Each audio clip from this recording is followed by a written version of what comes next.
Dis Lodewijk, dis 'n lekker raak gedagte en ek wil 'n onderwerpie aanraak. Wanneer 'n mens praat oor genesing, is seker een van die debatte wat op 'n stadium na vore kom is, gebruik mens nou medisyne, gebruik jy nie medisyne nie, wat doen jy? Want die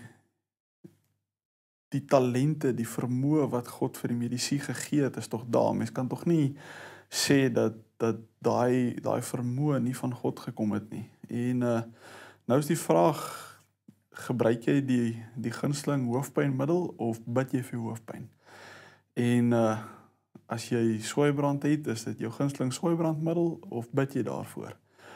Wat is die regte manier om dit te doen?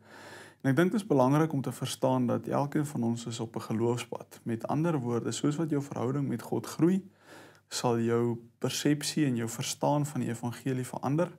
Soos wat jou verstaan van die evangelie verander, sal jy sekerlik op meer of ander goeders kan reken om jou lewe in stand te hou.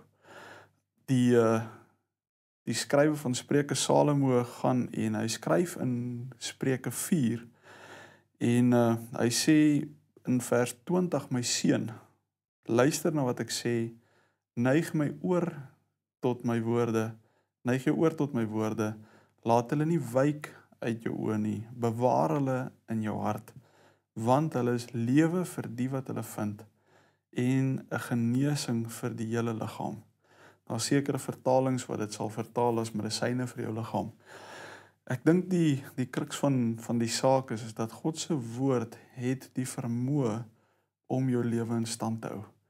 En vir soverre jy jou weg oop sien om jou lewe uit te giet op God se woord alleenlik, sal jy die vrug pluk, die vreugde ervaar. Want om 'n pynstiller te drink sal van die hoofpyn vandag ontslaa raak. Maar meeste wat hoofpyn ken weet, daar is maar net nog een op pad later. Wanneer jy gaan en jou strategie verander en sê, maar God se woord sê dat ek nie hoef hoofpyn te hê nie, kan jy by 'n plek uitkom waar jy jou lewe begin bou, waar hoofpyn as sulks iets van die verlede in jou lewe sal word. Want God se woord is nie net 'n pynstiller nie. Dit is iets wat ontslaa raak van dit wat nie in lyn is met God se hart vir jou lewe nie. Ons het al gesels oor die gedagte dat God se wil is nie vir jou om migraine te hê nie. Dis nie sy hart vir jou nie, dis nie wat hy wil hê nie. En om in sy woord jou lewe te bou, om deur sy woord jou lewe te bou, om sy woord jou lewe te maak, is die manier om van die hoofpyn ontslae te raak, van die sooibrand ontslae te raak en van watter ook al kondisie jy gereeld mee te doen het, ontslae te raak. Giet jy op sy woord uit.